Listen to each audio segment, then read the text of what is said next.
Imagine if you had an app that not only told you about your plant, but about what was wrong with your plant and how it could be prevented and improved upon. Now, for many people of different languages, that's a struggle because there aren't apps in every language to handle this problem, and there sure aren't apps for being able to run in an area that doesn't have good internet connectivity. Enter the Plant Examiner, a simple app that connects to a Jetson Orin AGX that runs the Gemma 3N model and is able to identify problems with your plants. So to use this, you use the Take Photo button, which in this browser causes a camera or photos to appear. For the sake of finding an image with a problem, I'm going to use the photos. Now it takes a moment because it needs to generate the text, the tokens, from the external Orin AGX, but once that returns, you get a readout that's easy to parse.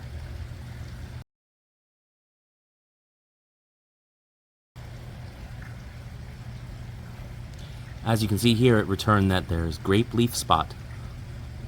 It describes it, gives some information about the characteristics, so you can confirm yourself, and the impact and environmental factors that may lead to this. Now let's say I wanted to do this in a different language. Let's say French. I'll go ahead and do the same photo and allow it to analyze.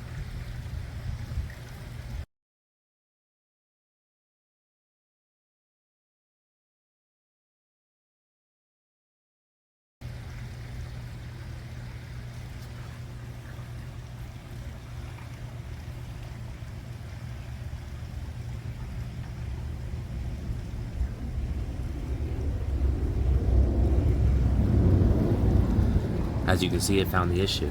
Now, I don't speak French, so I can't speak to the entire translation, but the model was trained, fine-tuned rather, in all the different languages that were supported by the app. Thank you. So some of the issues I encountered while doing this, first I had to come up with a set to fine-tune this, as it needed larger text besides just the labels associated with these images. But it was very easy to generate that with Gemma 3N. After I generated the text, I fine-tuned it in unsloth and exported it. The problem is, you can't currently use GGUFs with Multimodel, so I couldn't rely on creating a quantized version for using with an app.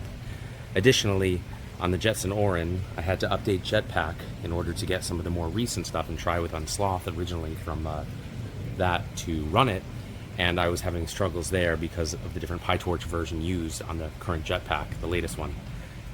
Additionally, after that, I wanted to use VLLM to do this, and I found it couldn't support the adapter.